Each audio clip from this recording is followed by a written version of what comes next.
Okay, thank you all for coming on this beautiful day. We wish to begin by acknowledging that this land where we are located is on the traditional territory of the Mississauga Anishinaabe, known as Nogojimanong, which means place at the end of the rapids. We offer our gratitude for their care for and teachings about our earth and our relations. As a public gallery, we understand that we are an institution of colonialism. One of our core values is that we act as a good ally, listening carefully, stepping aside where needed, providing a platform, and advocating for the restructuring of power. It is important for us to bear witness and speak truth. Presenting the work of contemporary artists is a key component of that, and I'm proud to be here today with Carolyn Code, Megan Ellen Megan Ellen McDonald, and Keita Morimoto. In this exhibition, These Things I Have Seen. We do this work with the help of our funders and major partners, the Canada Council for the Arts, the Ontario Arts Council, the Department of Canadian Heritage, and our major partner, the City of Peterborough. We are grateful for their unwavering support. I'll warn you right away of a few things. If you need assistance or want to bring a chair around with you, feel free. We have a few over there in the corner and a few in the other corner. And friends, if you notice that someone needs assistance, please offer it. Also, we will be recording today's talk, so if you'd like to remain off camera, please let myself or Matt know, but also it would be great if you could help us out by trying to avoid the front portion of the camera. Yeah, because Matt and I will do our best, but it's really great if you can help us out. Also, we'll be speaking into these microphones the entire time, which will be helping the recording of the acoustics, but also this room is not good. So if you would like to ask a question, which at any point you're welcome to, we are going to be passing you a microphone. So please do speak into that. It would help us for a couple of reasons. Just raise your arm and we'll bring one over to you. Also, I'm recovering from a cold, so I'm not going to shake anyone's hand. And we have water in the corner, but it's just for us. Sorry. Carolyn Code is a Peterborough-based artist who received her BFA from NASCAD with a major in jewelry and metalsmithing. As you can see, she's expanded that and has been working in sculpture and installation with a focus on reimagining objects in the domestic sphere. Megan Ellen McDonald is a Toronto-based artist who trained in drawing and painting at OCAD-U. Her work uses multiple points of reference through both technique and subject matter to dismantle, reconstruct, and subvert the visual imagery of masculinity and power in painting. Keita Morimoto, originally from Japan, is also a Toronto-based artist trained at OCAD-U. His work focuses on depicting personal experience while distilling its magical and mysterious qualities from the banal and ordinary, as well as decrepit and disenchanting scenes of the everyday. A common thread throughout their work is transformation, using established tropes and genres as a starting point and gathering inspiration from the things that they see. Each seeks out to present a new vision. I think the word dismantle is key here as well. Mantle is both defined as a loose shawl, mostly worn by women, something that envelops, shrouds, and swaths. And it's also a responsibility or a role that's passed from person to person. So dismantle means to take apart, to tear down the walls of a fortress, or to strip of a cloak. The dismantling of a thing involves an inversion of a power dynamic that's been established and protected through history, something that is perhaps unassuming and quiet, seemingly innocuous.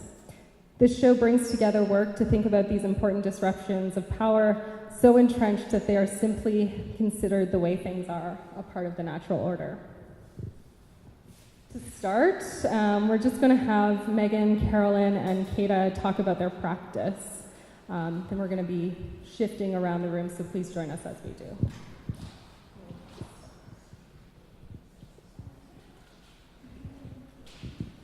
Hello. So as Finn said in my artist statement, my background is in craft, in metalwork and in textiles, mostly from when I went to NASCAD. And then over the years, as I was working, the work sort of just got increasingly larger and more sculptural.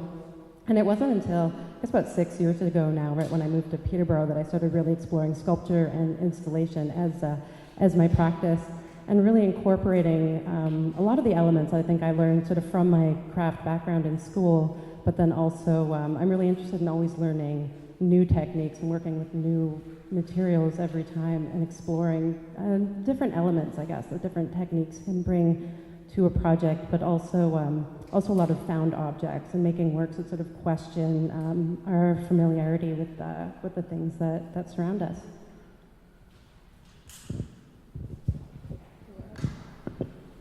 Okay, it's on? It's good? Okay, so I graduated from OCAD in 2013, I want to say, from drawing and painting, and my practice has since then predominantly been oil painting. I was really interested in something one of my professors said once, and I think it drives the work continuously. She said, "You paint like a man." And I really wanted to kind of get in there and explore what that meant to paint like a man. I was doing a lot of master copies, old master copies. And then I wanted to see how I could paint like a woman and what that would be like. So my work has a huge focus on femininity, on the idea of beauty and cute and the sublime, how those interact, and then taking apart masculine symbolism out of painting and kind of reinterpreting it using either kind of appropriated imagery or found still life objects. So I use a lot of, Carolyn and I's work has a lot of crossover in the use of kitsch and the domestic and the familiar. And so that's kind of my practice.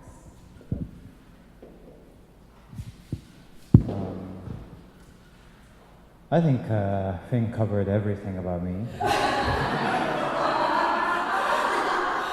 only needs a sentence. Yeah. Well, I actually got into a sort of like an oil painting practice just like when I got to Canada, which was about 12 years ago. And I just kind of like really started really engaging myself with like a lot of like Western canons of like sort of like painting, which I have never seen at that time. So I guess like it was like this like pure fascination with like, you know, these old masters' works that I was really sort of fascinated by. And actually like until recently I was actually working with a lot of subject matter and also even like references from classical works as like sort of form of like, I guess like pastiche. But now like I'm actually trying to use my own sort of like perception and reality as like a sort of starting source for my images and like how that would translate if I were maybe like, you know, living in that time, but like I'm living right now. So I wanted to sort of like see how I would translate like what I see right now using like what I learned from the classical canon. So, yeah. And I guess where we were going to begin is right here with some of Megan's paintings. Yes. So we'll just let you go. Yes. So this is actually an interesting place to begin. Maybe the place I would end. I'm just going to put this down here. Just give me a second. So these are actually the last paintings I made before this exhibition went up. And it's a bit of a departure. I had been working mostly in still life and with symbolism of objects, how we familiarize objects and sexualize objects. And I kind of wanted to explore the same idea but with landscape. And so what these pieces are, this one is called Corridor, and this is Tai Pool. They're both constructed from imagery out of paintings spanning from the 16th to 18th century, and it's all been collaged in and pretty heavily edited to create what I would imagine is a more female landscape, something that kind of acts as almost a self-portrait at the same time. It's very magical, it's very whimsy. I wanted it to be a less dominating imagination of a place that doesn't really exist. So, is there any questions about these that I could go off of? No? Okay, I'll talk a bit more. So the scale and treatment of the canvases for me, and this kind of connects with all the work, I try to use classical painting techniques so that the reference can readily be seen by the viewer. So when you walk up to it, you feel like you're looking at something that is referencing classical painting through the texture, through the mark making, through the kind of realism and abstraction and depth of the canvas. But I generally employ a lot of very, what I would call obnoxious use of color. Obnoxious. To kind of ground it in contemporary painting, and ground it in a place of fantasy, ground it in a place that isn't really referencing an exact point in time or specific place. The moon is a symbol I use a lot in my work, just its connection to femininity. It's also a connection to kind of night as a time where kind of more magical things happen, the unknown is experienced, and I think that's a really important kind of placement for me. What else about these works? I think I covered it. I think we've got it. So we'll move to Carolyn now. Yeah, and we'll ask that, so this is the next piece that we're going to look at. So, yeah, thanks. You guys all know what to do. Good. Perfect. Hello. So this piece here and the piece I have on the wall there are two pieces from the same body of work, my first body of work when I started to make sculpture again. And I got the ideas from it from something that happened a long time ago. When I first graduated from art school, I had a show lined up in the summer, and I found a studio, but I wasn't able to move into it for another month or two or something like that, so I needed to find a space really quickly. And my parents offered some space in their basement, and their basement is just like completely just filled with stuff, like just the kind of basement where just everything goes and no one kind of had cleared it out before. So I went in to organize it and to make a space for myself, and in doing that just came across so many sort of heirloom objects that had belonged to my grandparents, and just other just random things that felt like things from my childhood, but then also like would maybe be next to just like some old paint cans, or I just found it this crazy juxtaposition of all these different things from like different lifetimes in my own lifetime, and I just started thinking about the things that we hold on to, and why do we hold on to them, and what are different meanings for objects aside from what their specific function is. So I worked to start making a body of work that referenced certain objects, but removing their functionality to open up different ideas, or so we could think about the different reasons, the different connections that we have with objects instead of what they say about us.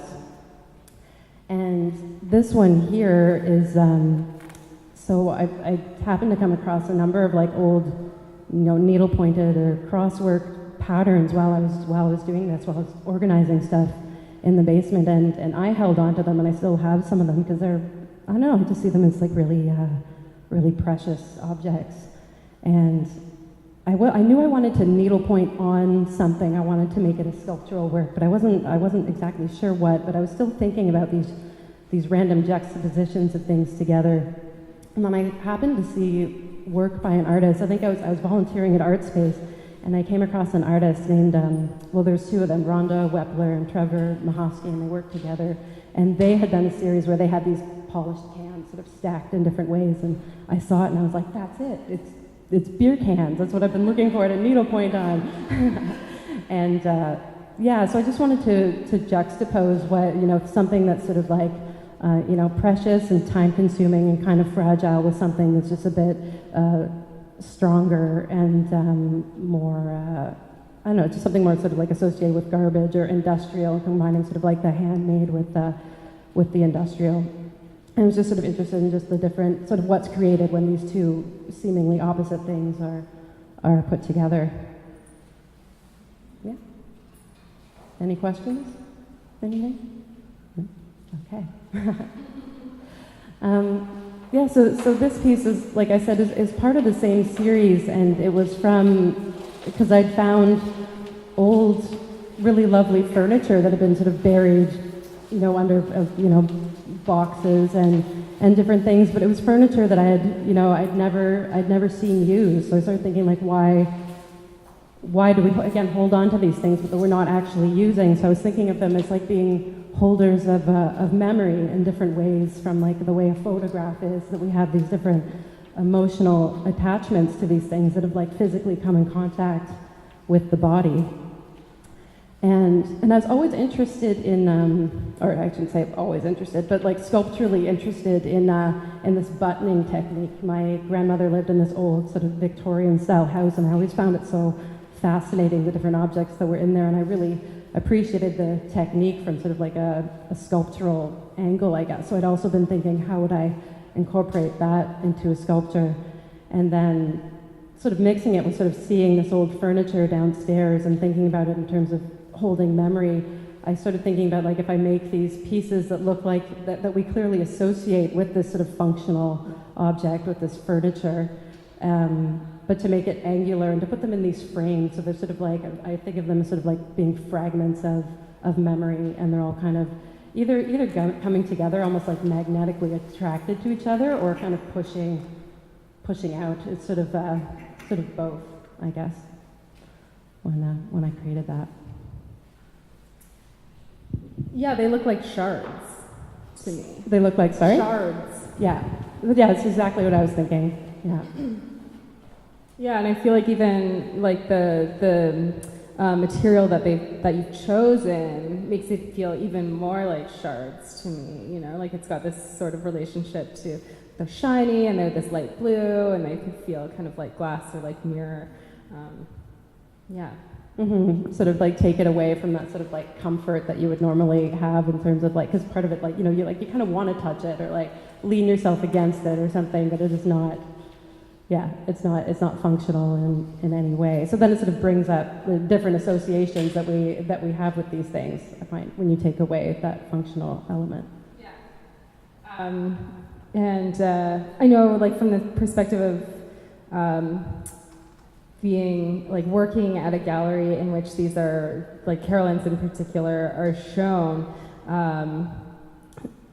the kinds of materials that you're using have caused us to create either perspectival or just like real physical barriers between the audience and the object, because there's such a desire to touch them. And I don't know if it comes from a familiarity with touching those kinds of things in general, or if it comes from just like a complete curiosity about like that these things could even be here, and are they actually just a can, or are they actually just fabric, or yeah, I don't know. It's funny, like I get frustrated because I'm like, no, don't touch it, because you know what that feels like. Yes, that's a plate, and yes, that's rug, and yes, that's a can, and but yeah, I mean, you just can't. People can't help themselves. Yeah. No, that's interesting, because it's happened in every show that I've had. And we were sort of talking and like, oh, but maybe that'll be different in like a regional gallery. People usually know not to touch things. But yeah, after the opening here, like each piece had been something had happened. This looked like it was like leaning off the wall, and people had been touching the cans, and people had like stepped on some of the threads that were there. And I was like, wow, like people really want to get really close. And especially with the cans, I know people really want to see how they're made, like just absolutely just want to pick them up or come and ask me. And it's funny because as I was making them, it's not something I thought people would consider at all, but people really wanted to, like, really appreciated how you would actually construct this and how much work it was. And yeah, so it's interesting.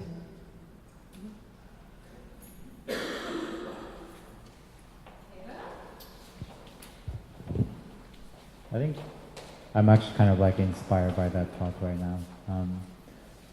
I think that's kind of interesting. Like I'm sort of seeing this correlation of like an artist, like sort of like choosing to like work with scenes or subject that are kind of like mundane or like just like disregarded in a way. And I think that's that's been repeated like throughout the history of like the art, and how I forgot the philosopher like who said like sort of, I think it was Aristotle or Immanuel Kant, sort of like talking about the meaning of life is to create a meaning for your life kind of thing. And like I think that's kind of like an interesting concept that like it's been like consciously or like subconsciously integrated into artist practice, as well as like what we do like day to day, like we're trying to like find like sort of a meaning for ourselves, or like notice something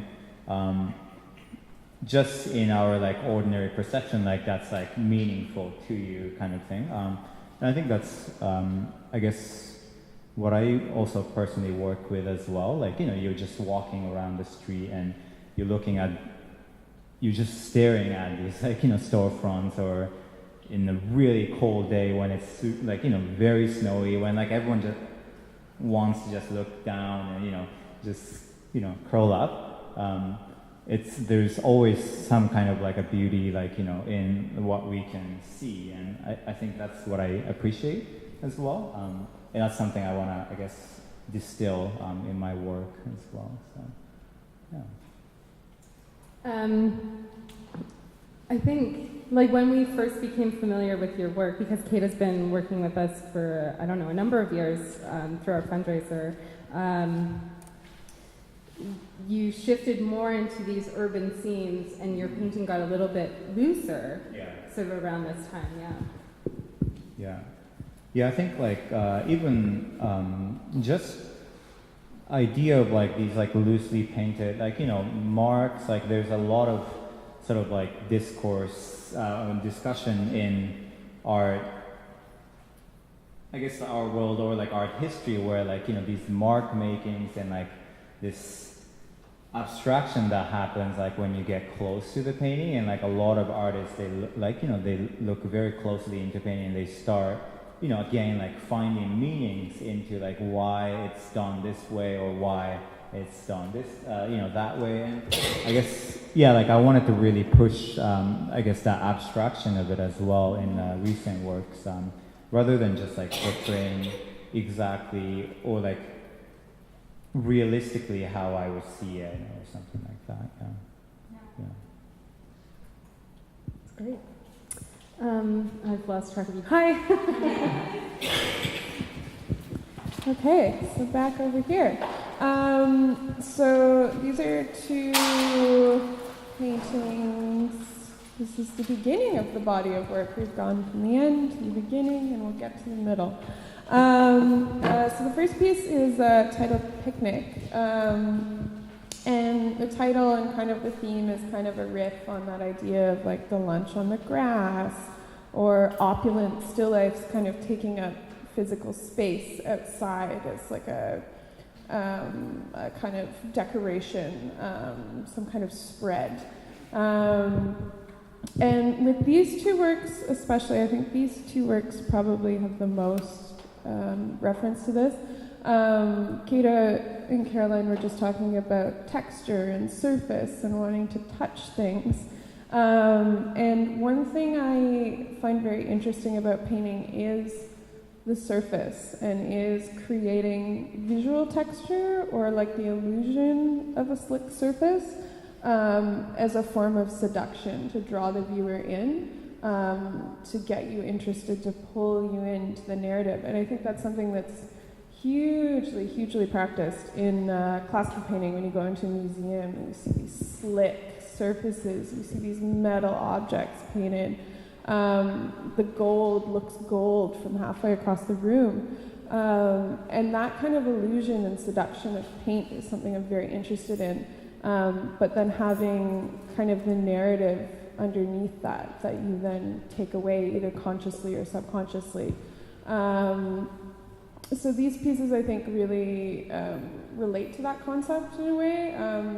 Picnic is very much about femininity, about the body, about kind of tropes in classical painting. And then the other one, I think this one's called Skinny Dipping. I want to say it's called Skinny Dipping. I should know my titles. This one is kind of a riff on the classical genre painting of like mermaids floundering about in the water and being chased by these really scary centaurs. And so I wanted to make a painting where the mermaids were actually having a good time and not being harassed. And so I kind of made this really kitschy, silly, fantastic piece of mermaids skinny dipping. And so that's the thought behind this one. Any questions about those mermaids? I think your work really taps in as well to like things that are, and I mean, you play with kitsch so well, and you acknowledge that. And I think too, there's like an element of like responsiveness to like female trends, right? Mm-hmm, And mermaid hair is so big right now, Yeah, and the moon, and like tarot, and right. Yeah. And I think there's something really important in bringing those sorts of things in through this kind of, you know, revered painting technique, and then bringing them into a gallery space, sort of off of the pages of Instagram where they're just kind of, you know, poo-pooed as like, you know, oh, girls. Yeah. Well, something you just reminded me about a huge thing I should have brought up earlier. Something I'm really interested in is the use of symbols through history in regards to womanhood or the female body or sexuality, and then how they change as they get kind of filtered and watered down into pop culture. So like the unicorn is like a huge symbol in classical painting. And then it becomes this weird little kitschy object, and then I bring it back into the painting but recontextualized. And I think having those layers of meaning and being able to kind of pick them apart and dissect them and then reintroduce them into the form of painting, but in a very different context, is something that's really, really the focus of my work. Absolutely. On back to you. I think I talked about everything now. I think this piece in particular, I guess in the next one too, or these two, for me, really showcase your ability to play with light. And I mean, that's something like that chiaroscuro, right? That's something that's very established in through art history. But I think what you're doing with it here is really interesting, especially in the context of just the like overlooked street scene. Yeah, and I think like even sort of like, you know, that painting over there is like you know, a painting, a place called George Street Diner in Toronto, and like this one is just a, you know, full like the Vietnamese noodle place like in Mississauga, and you know they're very sort of like different in terms of like you know, what kind of people who would actually eat in like each restaurant. And I think that's something I really sort of like seeing in paintings, is like the act of painting itself in a way like equalizes like a lot of like things that are I guess more symbolically or like economically sort of represented, like and it's something like you know, one of my favorite artists, actually Rembrandt, like does a lot, is like he would just pick a you know, a guy sitting on the street, like, you know, begging for money, and like he would actually like paint him like as like a sort of a king, or like royal family members and stuff like that. And I think that sort of like act of like sort of equalizing like what we see like in the painting is like also like, it gives like another layer of like meaning to the act of painting for me. And I think that's something that I'm very much interested, even like I think in Caroline or Megan's work, these are objects that you can find anywhere, you know, object from like value village or thrift shops. So it's just like object that you might just put it into garbage or recycles, and I think that's something the art has like a lot to offer. Yeah.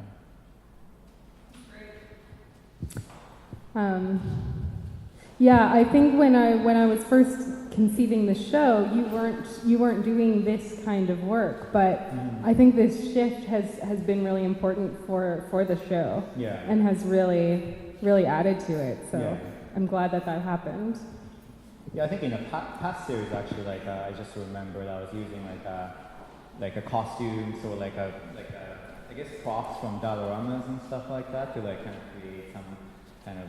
It's exactly like how actually like Rembrandt was like propping people to like make it sort of royal-like scenes. So it is in a way related to that practice, so that it's sort of taking a different way. Like I'm like just trying to portray it as accurately as I would see it in real life. Yeah.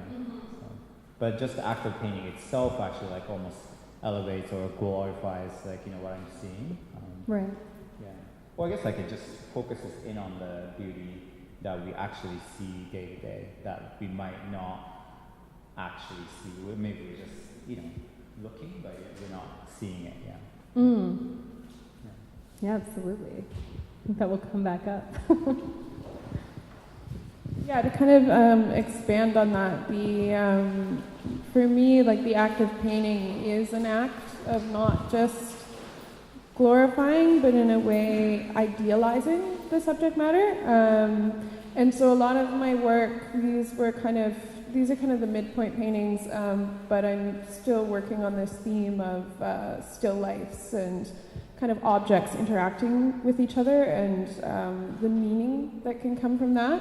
And so for me, the idealization of like these fruits, they become a new message comes from them when they become so slick, when they become so big, so round, so juicy.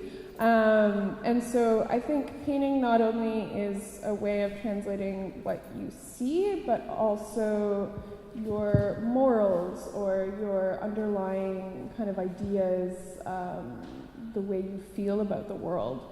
And I think for me that's what's really important about making these paintings. I've had people be like, well, why don't you use photograph? Why don't you do drawing? Why don't you do this? And for me, it's the innate history of painting, the innate meaning of representational painting that's very important to these works. Like if I photographed this silly tchotchke cat, it would still be a silly tchotchke cat. But when it's painted, it becomes very elevated. It becomes very important. And I like that idea of taking something so silly and domestic and making it idealized and important and giving it a new life. Yeah, and then on that note,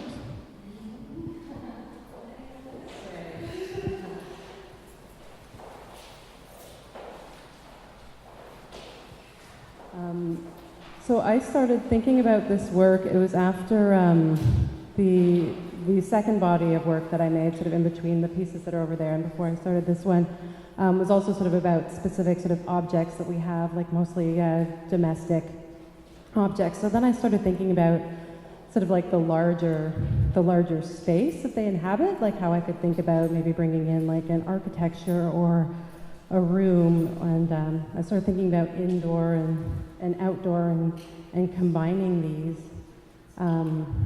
So I started, again, it kind of started from my experience creating that studio at my parents' house, sort of reminding me of, like my grandmother had passed away when I was, I think, about 13, and we were pretty close, and I spent a lot of time at her house. And it was like stepping into another world. It was very old, and she had like, like the flocked damask wallpaper and the buttoned couch, like the Chesterfield, and this old like Victorian furniture. And I started realizing like I wasn't sure how much of it I was actually exaggerating in my mind. Like I don't have that many photographs of the place. So I started thinking about about how our memory isn't really accurate, and how meaning changes when different people have different objects. So I've inherited a number of things from her, and many of the things in this installation here are things that are that are mine now that had once belonged to her, but how the meaning of them is so different now for me compared to when she actually, used them functionally at the time. And obviously they had their other meanings for her and for other people in that time that were using them. So I started thinking about, and I was reading lots of essays about ruins, and there's an article or an essay by Rebecca Solnit where she talks about the ruins of memory and how memory is always falling into ruin. And so that sort of, again, got me thinking about like this space, or sort of like trying to create a space that was a bit aesthetically similar to this place where I had memory, but that it's kind of falling apart and being rebuilt into something else. And other things I was reading at that time, I read some essays about kind of museum and politics around display. And if I could remember the name of that book right now, but unfortunately I don't. So I was just thinking about like how when things are displayed, they're in a completely different context, and it creates a different context from the piece than from when they're in their original setting. So I was also thinking about sort of creating this, I guess, sort of like mock original setting that a lot of these pieces originally came from, and they're kind of being transformed as they're on these sort of gallery plinths or these show plinths. It's great. Any questions? Nothing yet? Okay. Yes. Oh, Jillian. Can you just talk a little bit about the thread work? Yeah, for sure. So I'm often thinking about linear and non-linear narratives in my work, actually, because I feel like the way that I think is pretty non-linear, or it can feel really jumbled up. But as I was making this piece, I realized it was sort of like this very linear piece, and I put in the threads to sort of like create this loop back around that is not like a fully like kind of finished end, but it can sort of like feed back into this piece as well, that it's not like, I don't know if that makes sense. It's not like a fully linear narrative. It's a bit more of a kind of caught in a bit of a chaotic loop, I guess. And it's one thread, right? Is it one or is it three? Yeah, it's like three Okay. that start here, but that, yeah, they continue throughout the piece together, yeah. A pretty impressive. It's and not subtle fun to put addition. up, yeah. Any others? Throughout the show, I've been thinking about memory and perception, so I'm glad that we sort of ended up here with the in ruins sort of thought. And I mean, I've been talking to Kata and Megan and Carolyn about how I still haven't fully articulated this, but though I hate to admit it, I think it's like way more complex than I have time for right now, that Kellyanne Conway and that parade of Trump supporters, there's like a nugget of something in there, though they're using it completely wrong and dangerously, but there's something about the fallibility of fact. And, obviously there's a huge difference between something that's false and something that's an alternative fact. Eye roll very much intended. Truth for me seems to sit somewhere between fact and perception. And I think we often understand memory and that distance between a thing happening and our understanding of it as like an increased likelihood that what we think about it was either has some falsehoods in it, or maybe has some increased perspective. But I think probably that's true, that perception, that ways we understand things is true even as we move through what is absolutely current. And so I wrote in the didactic, what happens when kitsch is inserted into classical art, when the quaint explodes, when we accept that the present is just as susceptible to ideation as the past, referencing and manipulating techniques from established movements whose one's contemporaneity is so long past that it is romanticized, if not forgotten, these artists comment on the vulnerability of truth and the power of imagination. And so I'm talking about that idea, though, as I said, I'm still finding it hard to articulate, but I'm wondering if you guys could comment on that or around that. And I think you all have touched on it as you've looked at your work, so maybe just as a way to wrap up or open the floor up for more questions, we could think through that a little bit more. Maybe it'll help me out.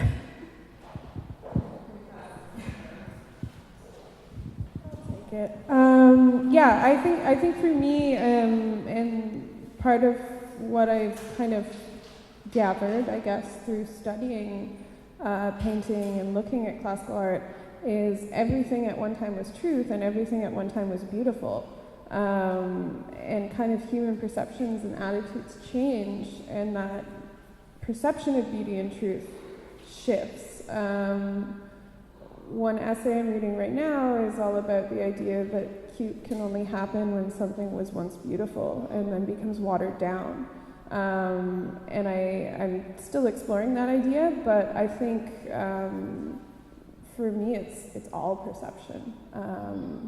And that's kind of what I'm interested in playing with, is human perception, how to kind of alter human perception or shift it, recontextualize objects so that your perception of them changes just a little, so that you start questioning, do you know what you think you know about these things?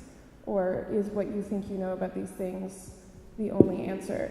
I think that's a really deep question for how kind of playful my work is. Part of how I get to that point is through play. Part of how I draw the viewer in is through play and the seduction of the surface, but that's really the underlying kind of theme there. So. Yeah, I think like even that idea sort of like directly, I guess, connects with like my work as well in a way that actually I didn't mention. Like most of these figures in a paintings are actually superimposed into sort of backdrop or like landscape paintings. I mean landscape photographs. So in a way, it's already creating that sort of like a false reality or like sort of a fiction where the figures are actually taken separately from the backgrounds often. Sometimes I would actually do a whole photo shoot outside with people and stuff like that, but often, like more than often actually, it's actually inserted into the picture. And I think that's something that, what makes painting interesting, that like idea of like what's represented, like, and what's true, like really.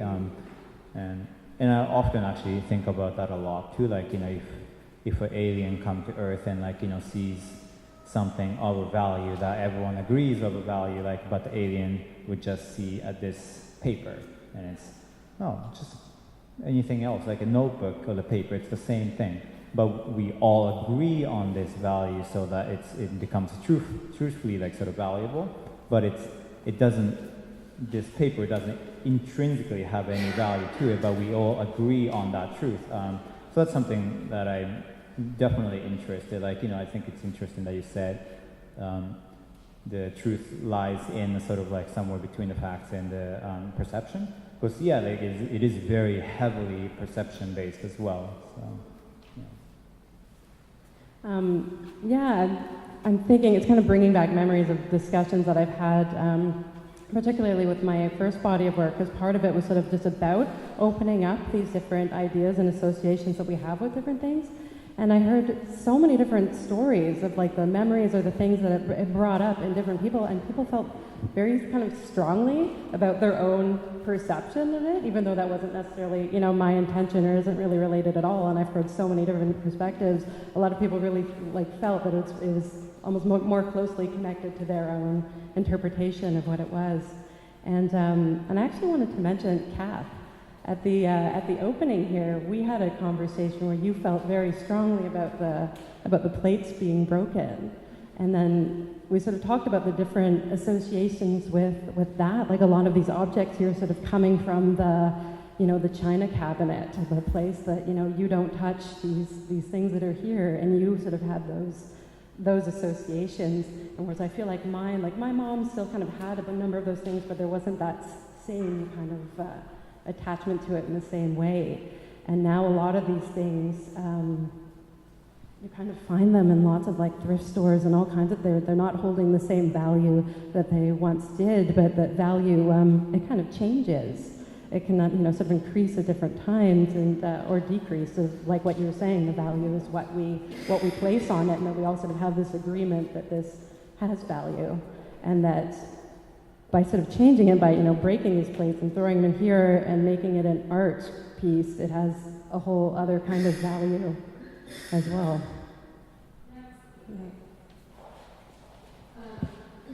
I'm really glad that this piece is here, because when we were originally thinking about it too, Carolyn, we were thinking about it in the upper ramp. But I mean, I think just through the nature of what the floor up there looks like, I'm really glad that it's here. And yeah, it's fantastic in this space. Thanks. Does anybody have any questions?